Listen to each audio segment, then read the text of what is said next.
Welcome back to Red Cedar Radar. It's been a little while. I was sick for a couple weeks and then Thanksgiving rolled around, so I just took a little time off from the pod.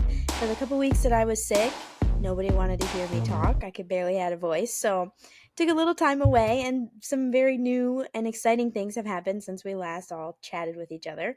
So we figured we would kind of start back up with the pod now that football season is maybe thankfully over and heading into more basketball. How are you guys before we start on our news? Are you guys doing all right today? Feeling good. Still enjoying those plates of Thanksgiving leftovers that I've Yes. been heating up for lunch for the last close to a week now, and it is still good after this time. So yeah, doing good. Would have enjoyed a little better football outcome at Ford Field on Friday night, but or in fact any yards at all in the second half would have been nice. But you play with the hand you're dealt. So Yeah. I saw you both very far from a distance in the press box. You guys were looking great, this big up in the box. But was it cool to be up there? What is their press box like? It was pretty cool. I mean, you walk in. I mean, it's an NFL press box. You walk in. There's like a buffet of food, so free food's always good. Always take advantage of that. Free dessert, free drinks. So that was great. I thought at Ford Field you were kind of part of the crowd. You know what I mean? So at Spartan Stadium, the press box is enclosed, and obviously Spartan Stadium's outside, so you don't get to hear a ton of the crowd reaction. Like you hear it a little bit, but it's on the quieter side. But Ford Field, you feel like you're part of the crowd. There were moments in that game, well, early on in the first quarter, on Hauser's pass to Montorie Foster, we're like, whoa, the crowd was super loud and a lot of Spartan fans there. So it was nice to be kind of, I guess, involved in the environment a bit more, and a nice change of scenery. I was very yeah, pleased with I how would. many people showed up to the game. I wasn't sure, but because it was at a nice arena and it was kind of a special thing, I thought people would show up, but based off how the team had been doing, I didn't know. So I thought they had a really good turnout, at least for the beginning of the game before people started exiting. Yeah, it was definitely a cool experience. I mean, and I agree that the crowd support was better than I expected for all the reasons that you just mentioned. It was a pretty live crowd in the first half, especially. And as Brendan mentioned, it was open air, and we were actually in the first row. I think there was two or three rows, so literally you could like stick your hand out, and it's just an open space. And I was a little bit nervous I was going to like knock a water bottle or something off and have it plummet 100 feet and hit a fan, because that was a real possibility in that press box. So it was a little disorienting, but I just didn't lean forward too much the whole evening. But yeah, it was cool to be up there. I heard that their like post game press conference setup was not that great though.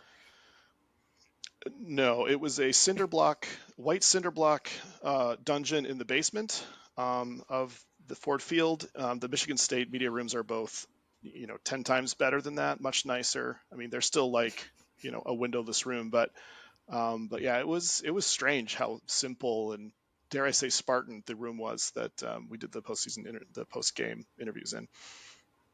Interesting. I really did like the extra touches of them putting Sparty in the midfield and like all the Big Ten stuff. So, I mean, all like we said, although the game didn't turn out great, I thought it was a really cool thing, and hopefully they do it again soon. I think it worked out. I mean, other than the loss, worked out as they imagined fan wise and stuff like that. So Yeah, I was and pleased even with it. Aaron Brule, following the game, mentioned that he really enjoyed the experience. So I think the players got quite a bit out of it as well. They seemed to really enjoy it. I mean, as much as you can enjoy not scoring and losing by 42 points, but Yeah. yeah, it was Yikes. good. Other than that, Yeah. Yeah. Might as well just get started with the most exciting news with our episode today. So Jonathan Smith has come over from Oregon State to be our new head football coach. I have some facts about him, but before we get into just like a list of some things about his history, what were you guys' initial response to the hiring, and kind of what do you think overall about our new guy? I think Alan Haller did a great job. First of all, I mean, Smith was one of his top candidates the whole time we reported on it, that Smith was contacted, that Smith received a second interview. So we knew kind of Smith was going to be one of the top choices for athletic director Alan Haller. He pulled through on it. He got Smith. I thought Smith was going to be kind of hard to poach because he was at his alma mater at Oregon State. I know Oregon State doesn't really have a conference next year because the Pac-12 is dissolving. So I thought Smith was going to be hard to land just because he was at his school that he played at. But I thought overall, I think Haller did a really good job. He kept it close to the vest, and just Michigan State announcing the hire as opposed to getting leaked by a national media member or one of the local media uh, outlets. I thought that spoke to how Haller conducted his search, kept his circle tight, and yeah, I think he got his guy. Yeah, I would agree with that. For the same reason that Brendan mentioned, I Smith was kind of my top choice just from kind of a pure coaching standpoint. Not that I'm an expert in that, but just having watched his team play a couple times, I couldn't help but be impressed by the way the teams played. They were tough. They seemed disciplined. They seemed everybody knows where they're supposed to be at type of operation. It looks very well put together. And obviously Oregon State is not a program with a lot of history. I think if you were to go through recruiting rankings, they don't necessarily have a lot of talent on paper, so to speak. Although that you can put together an NFL team with a bunch of MAC players, and that happens too. So those you can find those diamonds in the rough, um, but yeah, just the fact that we were able to go that he was an Oregon State alum, as Brennan mentioned, I didn't think he was going to come. I really didn't. And so I honestly thought that MSU was going to wind up with Duke's coach, Elko, who it sounds like is now going to Texas A&M. I think the interesting question is whether those were the top two choices, and did Haller pick Smith, and did Elko then take Texas A&M as a consolation prize? Um, some may say that that's ridiculous, and maybe it is, but that the optics don't not support that. I guess so I think that whole situation is interesting. It's and he is, yeah, I think he was my top choice, and again, Haller did a great job. The concern I have is similar to Brendan, is that he has no Midwest roots, and so the question being, does that matter? And because MSU historically, more times than not, and except for maybe the last John Smith that we hired that didn't work out as well, um, they've usually hired someone with Michigan State connections, or at least someone with Midwest connections. But the thought that I did have is the last time Michigan State made a major hire from a person from the Pacific Northwest, they picked a Washington native who from Montana University, named Judd Heathcote in the mid 70s. That turned out okay. So that's reason enough to be optimistic that that this is going to, this is going to be okay. I think I'm very optimistic about the future of Michigan State football, and we'll be very interested to see how Smith does. Just to add on to what Paul said, I mean, it's hard to poach a Power Five head coach. Michigan State did that, so they should be commended for that. And also, when you look at the style of ball that Oregon State plays and the way Smith built that program, like he wasn't recruiting at a super high level, but he was developing guys who are playing in the NFL right now, from tight ends to offensive linemen, some guys on defense. So he's producing some quality talent. He's turning those 2 stars, those 3 stars into NFL players. So I mean, Oregon State was a developmental program. They loved to run the football, great offensive line play, great defense, and I think that matches up with kind of the style of ball Michigan State wants to play. So, to your point about the no Midwest roots, I was thinking about this a little bit from a couple of different perspectives, and you guys tell me what you think about this. But the first thing, I think maybe even I read a little bit of something like this somewhere.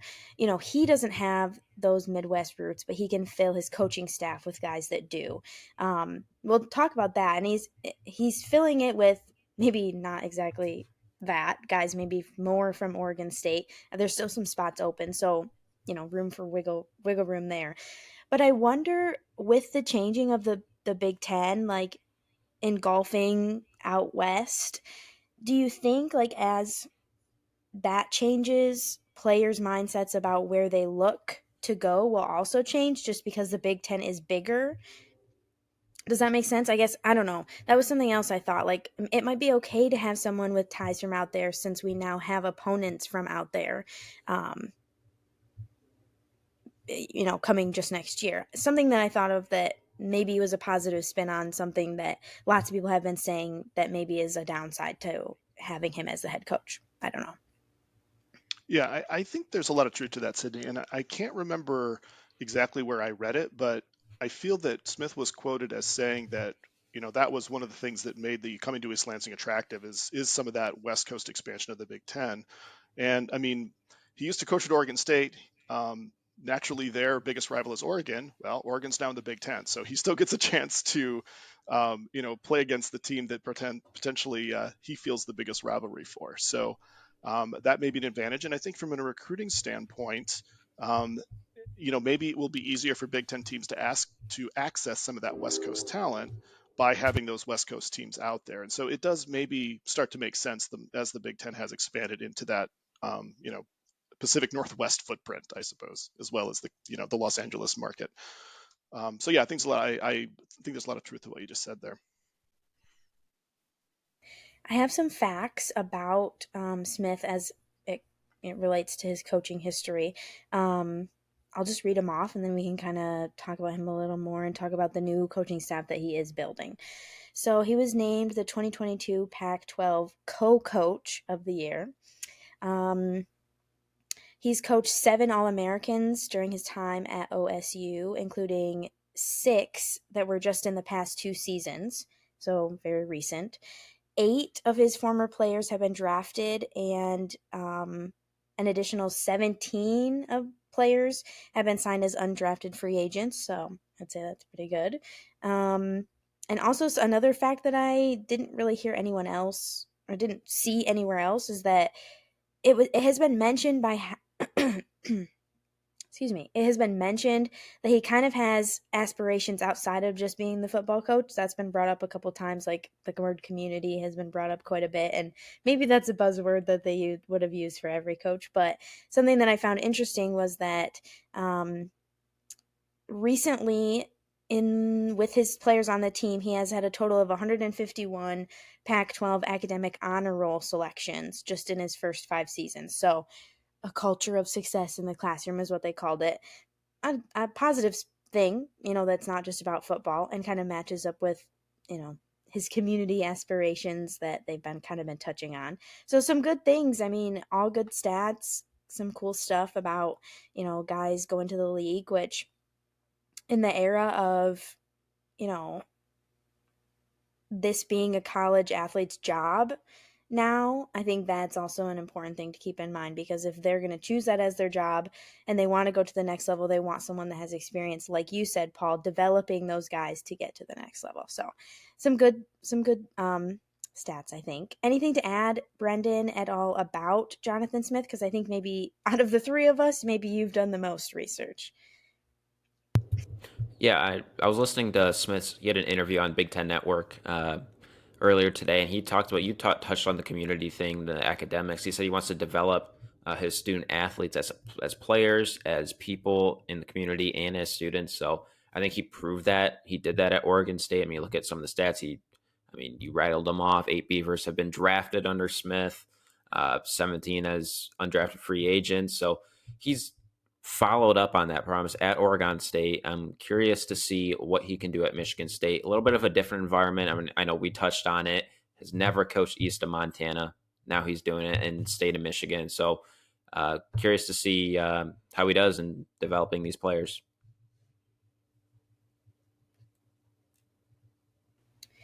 So Spartans Illustrated has been covering Smith as he's been building his new coaching staff. So he has brought over quite a few guys from his old group at Oregon State. I'm just pulling up our list here. I should have practiced saying these guys' names. Brendan, do you know how to say all their names?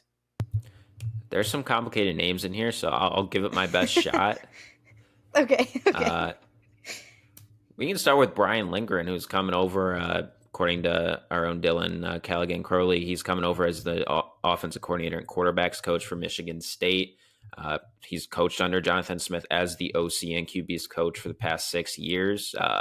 He also had that same position at Colorado, San Jose State, Northern Arizona. So he has a lot of experience out west, just like Smith does. So good offensive coordinator hire, in my opinion, for Michigan State. I mean, Oregon State had a decent offense this season, averaging 33 points a game, over 400 yards a game, about 246 were through the air, 180 on the ground that they averaged. So a good hire, I think, with Lindgren coming over as the OC.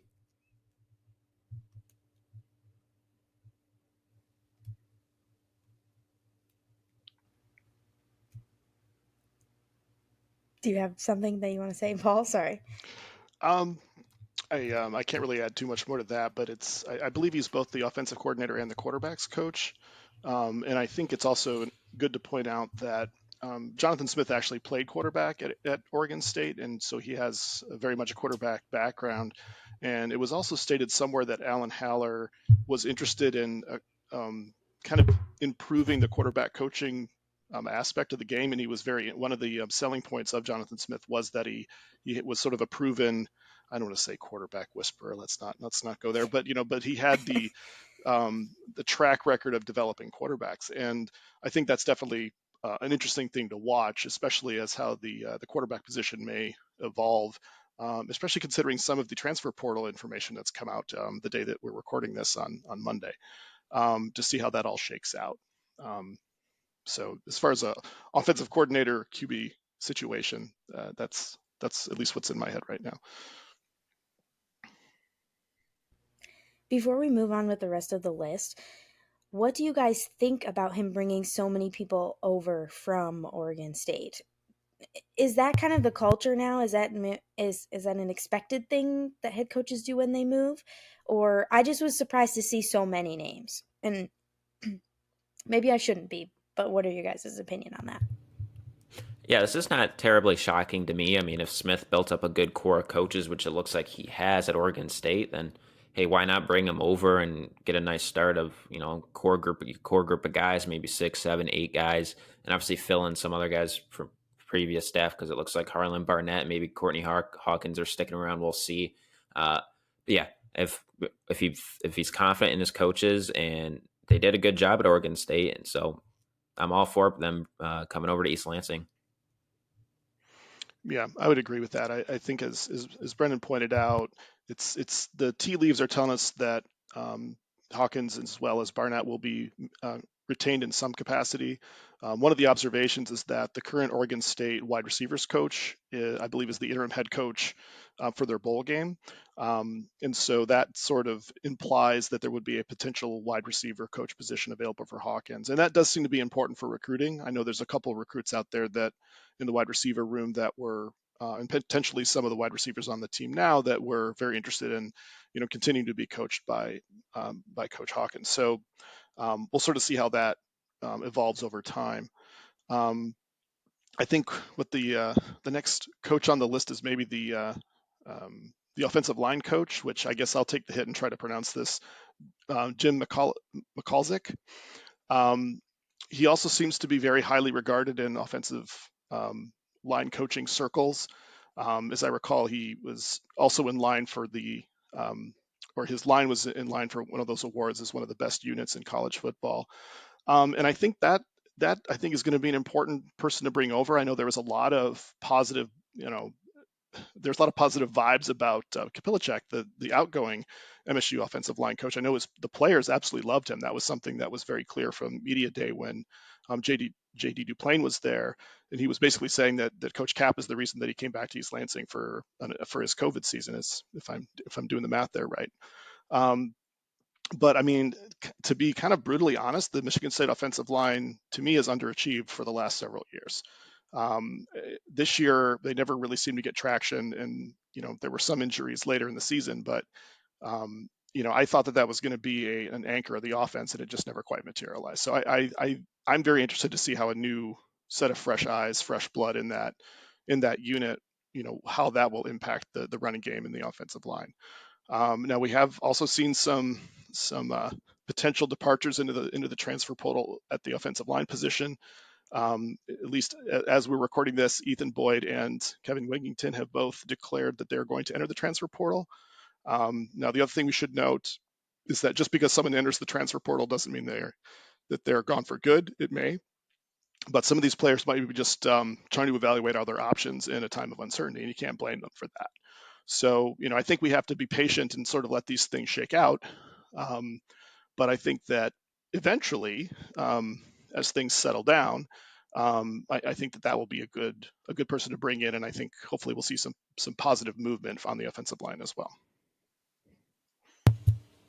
Yeah, I agree with everything Paul said, and Michalzik, however you pronounce his name, I'm sure we'll learn in the coming days. But I thought this was the best hire Michigan State's made over the past couple of days, besides the hire of Smith, obviously talking assistant coaches. But he was introduced at a team meeting earlier today, so we know Oregon State was trying to making a push to try and keep him in Corvallis, but it looks like he's staying in East Lansing. So when you think of Oregon State, or if you watch them over the past couple of years, they've been really dominant, relying on that ground game and that offensive line. They've built one of the best offensive lines out west. I mean, you think of kind of the more physical football teams out there in the Pac-12. You think Utah and you think Oregon State. You know, like, yeah, there's some flashy teams like USC, Washington, Oregon, uh, but Oregon State is kind of one of the teams that has really made their identity known at the line of scrimmage, and I think that'll translate well to Michigan State.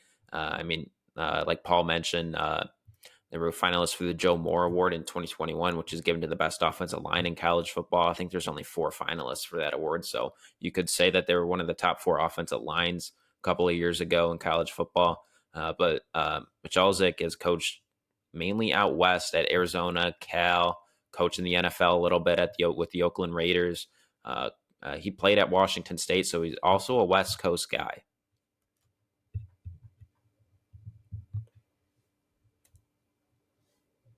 Sorry. Sorry. Has it been confirmed? Okay, so he was introduced to the guys on the team, but it hasn't been confirmed whether or not Oregon State has tried. I guess that doesn't matter. It doesn't really matter. If he's been introduced to the guys, it seems like he's probably here for good. Yeah, or Oregon State was trying to make a push, I assume, over the weekend, but Michalzik was introduced at a team meeting today. Okay, yeah, okay.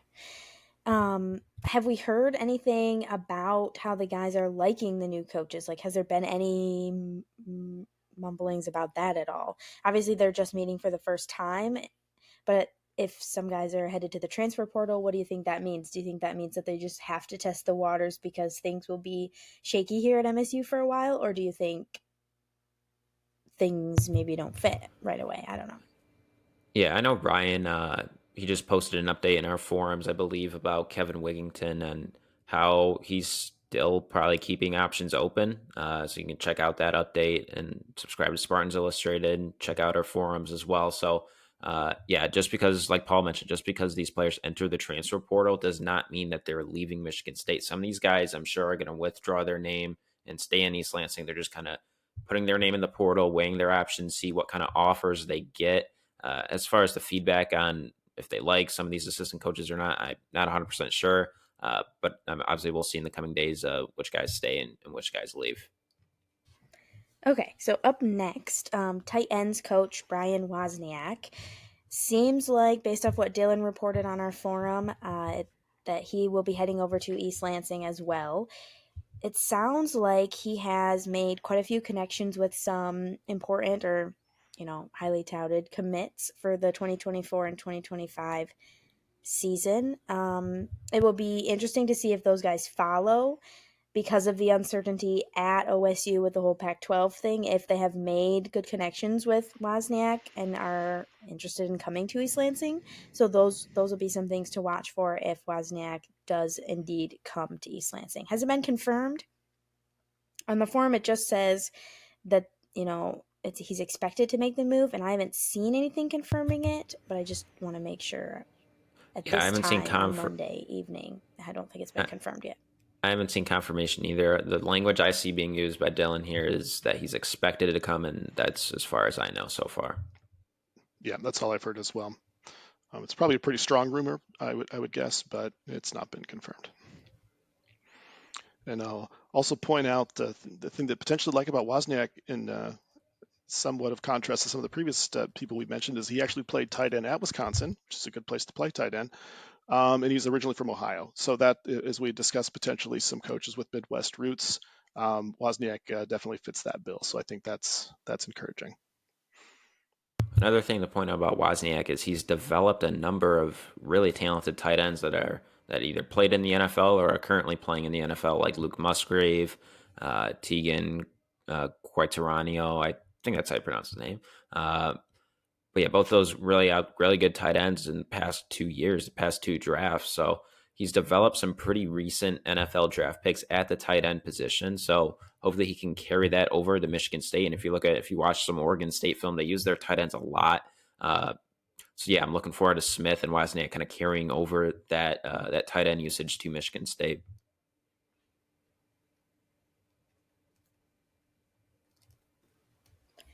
Up next, looks like the secondary coach, Blue Adams. Has this been confirmed? I think so.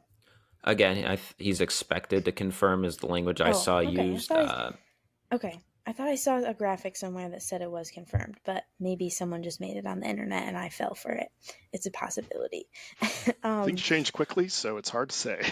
Yeah. So at least for now, it seems like he is expected as a secondary coach to come over with Smith to East Lansing. I don't know too much about him other than he has a really cool name. Anything that you can add on top of that, Brendan? Yeah, I'm not sure how he got the name Blue. I guess it's something we'll have to ask him when he gets interviewed with us, when he meets with the media for the first time in East Lansing. But I know he's got Midwest ties. I mean, like we kind of pointed out, that was kind of one of my main concerns with Smith coming over. And what staff was he going to bring that's going to have Midwest ties, that can recruit Ohio, that can recruit the Detroit area, so on and so forth. But Adams, he played at the University of Cincinnati, so he knows Ohio well. He was NFL draft pick by the Detroit Lions. He started coaching at Northern Iowa, so it's kind of in the Midwest footprint there. Also coached at South Florida, West Virginia, and has a little bit of NFL experience with the Miami Dolphins. So he started coaching at Oregon State, I believe, in 2018. He joined the staff out there in Corvallis. So he's got experience. He's on the younger side. So looking forward to Adams catching up with him and whenever he meets with the media. And I think he's a good hire.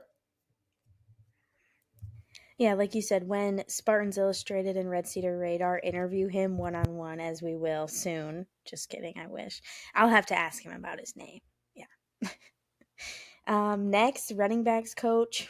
This one's, I don't know how to say his last name. Keith Banafa. We'll go with Keith B. How about that? Coach B. That's good. That's perfect. That's perfect. Coach B. Again, I think it's expected. We are hearing that it's very likely that he will come with Smith and the staff to Michigan State. What do you know about him, Brendan? Yeah, he's coached alongside Jonathan Smith for a while now. He was running backs coach at Boise State. Also coached the special teams at Boise State. Uh, he was also at Boise State from 2006 to 2013 as a running backs assistant for head coach Chris Peterson, who was one of Jonathan Smith's mentors. And so he's been on the same staff as the legendary head coach like Chris Peterson. And Jonathan Smith was also on that staff at quarterbacks coach at the time. So Keith and Smith have worked together before at Boise State. And yeah, and Keith joined Peterson and Smith when Peterson accepted the head coaching position at Washington back in 2014. So Smith and Keith, they have chemistry together, I assume. So yeah, I think it's a good hire as a running backs coach, and he played defensive back, which is a little bit interesting. He didn't play running back in college. He played at Hawaii, so not sure what the story is there, but obviously Keith and Smith know each other well. Yeah, and the only other thing I'll comment there, I mean, I think Oregon State certainly had a good running attack, but also just this connection to Boise State. This was mentioned in one of the recent early interviews of Smith, is that both Coach B and Smith actually have coached a game in Spartan Stadium before as a member of the Boise State staff, because they were both there in 2012. I think it was 2012 when Boise State came to visit, and MSU got a good marquee win to open the season. I think it was actually the season opener, and it was I can't remember who the former Michigan State running back was, who had like basically hurdled a guy, Le'Veon Bell. There we go. It came to me finally. So that was kind of the marquee play of that game. I remember that well, seeing that in the stands. So because Smith had mentioned that he remembered the energy of that game and the excitement of Big Ten football, and that was one of the things that helped him to make his decision to come to East Lansing permanently. Up next, we have defensive coordinator Trent Bray. Nice and easy. It seems like this one is a little more up in the air. Like maybe he is in the running to take over for Jonathan Smith at Oregon State. So it seems like this one is a a bigger question mark than some of the other guys that they're expected to go. So, anything that you know about Trent, Brendan? Yeah, Bray is kind of expected to be among the leading candidates to take over for that vacant Oregon State position. Obviously, they'll interview a number of guys. Obviously, the interim, they'll probably give an interview to him. Trent Bray will probably be up there as well. So Trent Bray is a name to monitor. He's not expected or likely to take Michigan State defensive coordinator job yet. Obviously, if that changes, we'll let you know. Uh, so yeah, he's expected to be among the leading candidates at Oregon State for the head coaching job. But if he doesn't get it, then it's still a very realistic possibility that he ends up in East Lansing. And we kind of touched on this before. The wide receivers coach, is it Key Fence Hinson? I'm not sure. It looks like he's been named the interim head coach at Oregon State, and it seems unlikely that he will head to East Lansing. And we talked about Courtney Hawkins and how that's kind of been reported that he will stick around as well. Go ahead, Brendan. Sorry.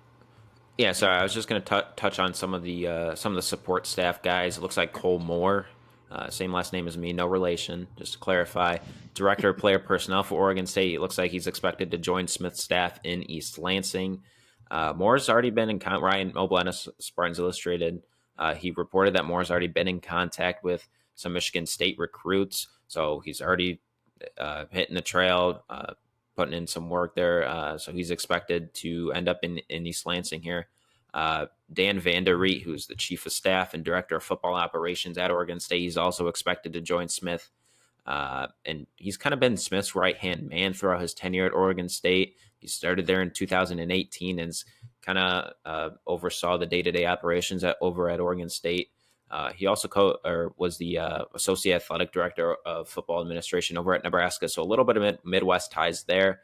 Michael McDonald, the head strength and conditioning coach for Oregon State, Justin Thend of 24/7 Sports reported that he's going to be hired as Michigan State's next strength and conditioning coach. He just finished his 6th year as Oregon State's head strength and conditioning coach. I mean, talked about it earlier, but you look at Oregon State and the way they play at the line of scrimmage. I get some of that has to be attributed to McDonald and the way he's kind of developing the guys in the weight room. So that's kind of an exciting hire there. And he went to Purdue, so a little bit of Midwest ties there as well.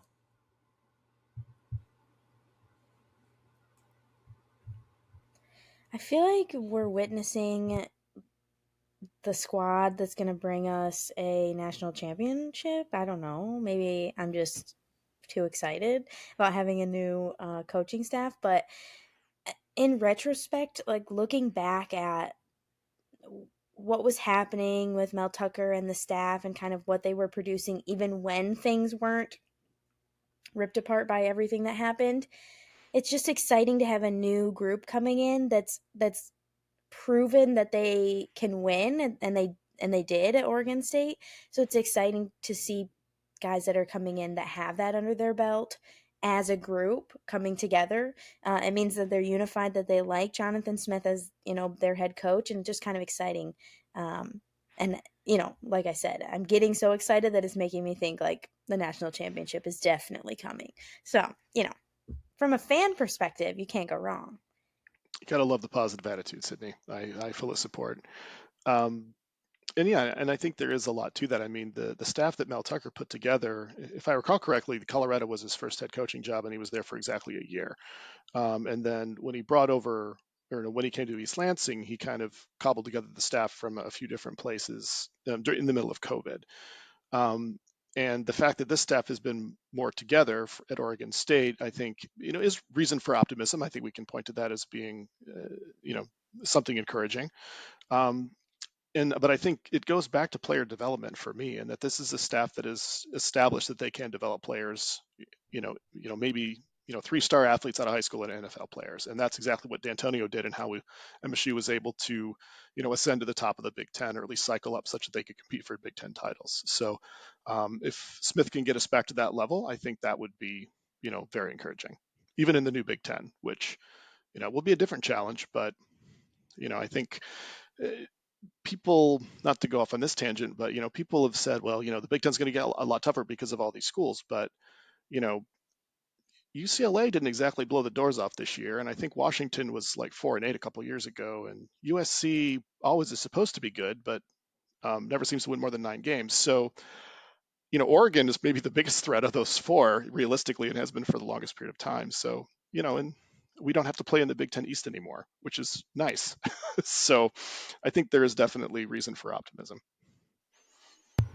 And you have to remember, no longer you don't have to win the Big Ten in order to get in that college football playoff.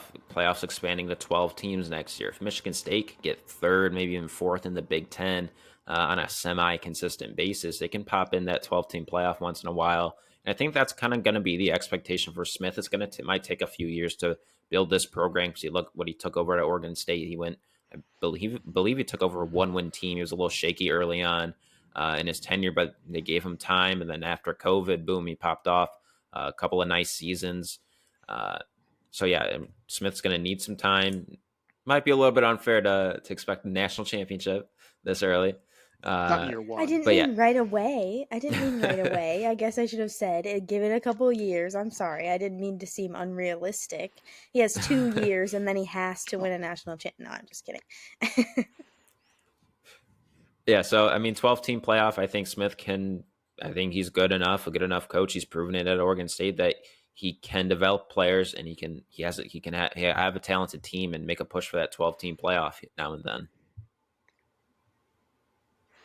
Yeah, and I'll also comment. Another comment that seems to come in a lot about Smith is that everyone seems to say he's a really nice guy, and that's not nothing. That counts for something too. So I guess we'll see.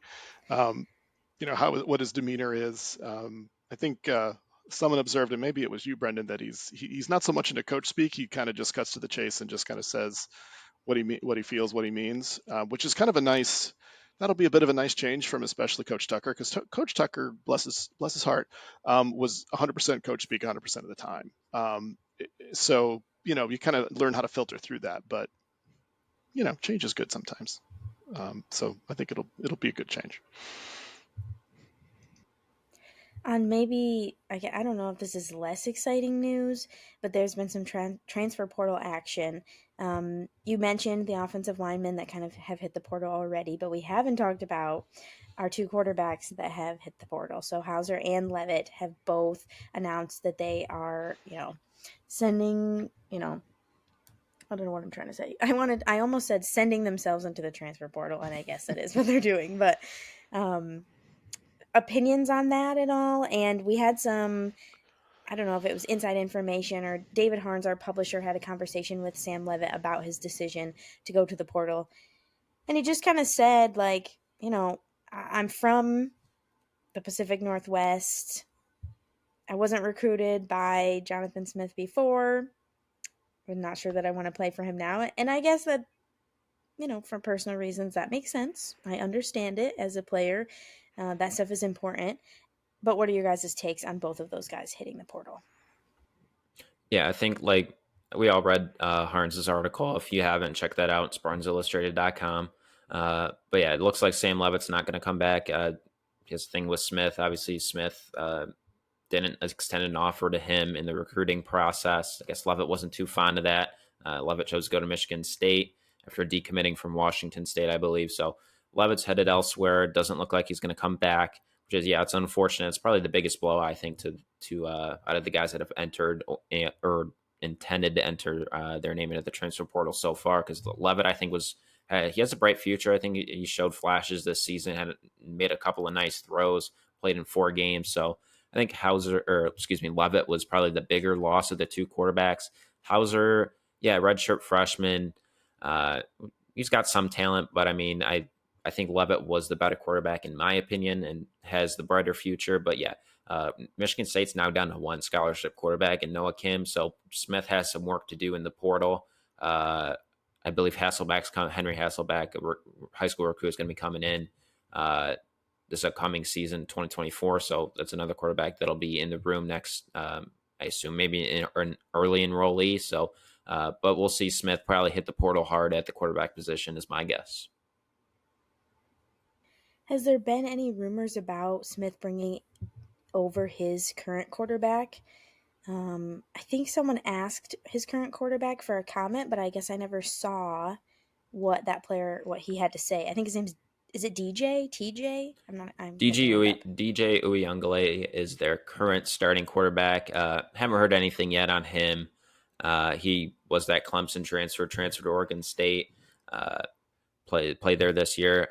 We'll see what he does. Aiden Childs is a 4-star true freshman quarterback. Saw a little bit of time this season at Oregon State. Curious to see what he does as well because he's super talented. I'd be interested to see if Smith brings him over to Michigan State.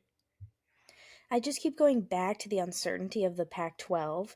Like, that's another layer on top of all of this, that if that wasn't a factor, I don't want to say that things for Jonathan Smith would be any different, but like for the players, I think that matters a lot because they don't know, and that is unclear. And if you're a guy that's looking to make a run to the league, I feel like that uncertainty with the ease that they have to get into the transfer portal, I feel like they're going to see a mass exodus from there. So Michigan State may benefit from that a little bit. I don't know. Yeah, the transfer portal giveth and the transfer portal taketh away. So, it's going to be a wild ride over the next few months. By springtime, we'll know who's on the team and who's not. But I'm pretty confident that he's going to get a decent set of players. And, especially at the quarterback position with his experience as a quarterback coach, he's going to be able to find his guy. He's going to be able to have a couple guys in that room by spring that can play. And or he'll turn them into guys that can play. So I think it'll be okay. And the same thing goes for the offensive line and some of the potential attrition that we're seeing there as well. That's a good point. Him being a quarterback definitely will play a factor in that. I think so too. I know that it has been rumored that Harlan Barnett is going to be on the staff. What do you guys think of that, keeping him around? And have you heard anything else about specifics on where they're thinking of placing him? I think Barnett's earned himself a spot on the staff just for keeping the team together. I mean, when Tucker got fired, I mean, everyone was kind of saying, hey, might see a mass exodus. It's going to be hard for this team to kind of stick together. But, I mean, there was a 30-day window for players to enter the portal once Tucker got fired. I believe, by my count, looks like only 4, Jordan Simmons, Hank Pepper, Keyshawn Blackstock, and Justin White, ended up entering the portal and are still currently in the portal, if not committed. Blackstock's already committed to Arkansas, but Barrow entered and withdrew his name. So I think Barnett did a good job of keeping the team together, which was his big goal. Obviously, probably wanted to win more than 2 games, but it is what it is. But I think Barnett accomplished his goal, and yeah, I think it'd be beneficial for him to stick around. I mean, he's got ties to the Midwest area, knows Michigan State well, so obviously that's going to be Jonathan Smith's decision. But I think Barnett would be a beneficial guy to keep around. Yeah, I agree with everything Brendan just said. I mean, I was really impressed with the times that I got to see Barnett speak. I think he's a good guy. He's a good Spartan. And having that kind of long-standing connection to the university is something that the current staff would lack. I mean, Hawkins is a former player too, so that would make sense. But he's not the OG like Barnett is. So I think Barnett goes all the way back to the Perlis era in the '80s. So I think that would definitely be a good thing, and I think it would be smart to keep him on at least for a year. It's almost as kind of a transition. And I guess I'd have to look up how close Barnett would be to kind of retirement age, so to speak. And but I think keeping him on is it's like a professor emeritus type of role potentially in the staff. It's hard to say what exactly it'll be, like some sort of analyst position, or if it'll be an assistant, defensive back coach or whatever. I don't know. There's only so many spots available, but I think it'd be smart to keep him on for the same reasons. Yeah, I agree. Like you said, the couple times that I saw him in the press conferences, you could just tell that he cared so much about the team and the guys, and I think that's a really important piece. And I think it's really important, like we have talked about a bunch of times on this episode, with how easy it is to go into the transfer portal. If you have someone on the team, or if you have someone in the coaching staff that cares for you, like I think Barnett cares for the guys on the team right now, maybe that keeps you around a little bit longer during the uncertainty of having new coaches and the growing pains of things that will inevitably happen. If you have someone that cares about you as a person, maybe you stick around, see it out, at least for a season. So I hope they keep him, just because I think he's a nice guy and he was put in an impossible position that, no offense to him, I don't think that he's made for, that he was ready for. So I hope they keep him around as well. Anything else that you guys want to say about football before we kind of round out our episode here? Transfer portal is going to be crazy. Early signing day is coming up. So yeah, it's going to be an interesting couple of months here for Michigan State, and we'll see what the roster looks like in January, kind of after this transfer portal window, heading into spring ball. Yeah, it'll be interesting to see who from Smith's staff at Oregon State comes over to Michigan State. Yeah, we'll keep you updated at SpartansIllustrated.com. I'm going to be linking a couple of the different articles and threads that we talked about in the episode today down below, so you can check them out. Our team's doing a really good job of keeping everyone up to date on all the different happenings as they come out. One last thing before we go. It does look like Paul is wearing a Michigan sweatshirt. So I just want to let everyone know that he's not wearing a Michigan sweatshirt. It actually does say Michigan State, because if he showed up to the podcast in a Michigan sweatshirt, I would publicly boo him and we'd kick him off, and it'd be a whole thing. But I don't want that to happen to you, Paul. So I just wanted to make that known so that everyone, I wasn't appreciate mean that, to you Sydney. on the internet. Everyone that listens, maybe like 5 people, but it's okay. You don't want 5 people on the internet talking bad about you. If there's no other comments about football, like Brendan said, and I kind of mentioned, we're keeping everything up to date on Spartans Illustrated, so subscribe if you're interested. Christmas is coming up, the holidays in general, so if you're looking to get a gift for someone, maybe consider a Spartans Illustrated subscription for a MSU fan in your life. This episode will be posted on YouTube for you to watch, and anywhere else that you listen to podcasts, Spotify, Apple Podcasts.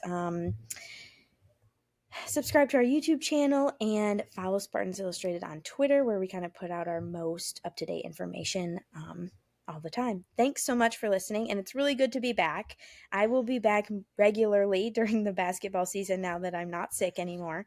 We'll be doing some preview episodes and some recaps as basketball heats up, and I will see you all again really soon. Thanks, Brendan and Paul, for joining. It's always a pleasure to have you guys on. Anytime. Thanks, Bye. Sydney. John, I butchered his name the first time I ever said it. Jonathan Smith.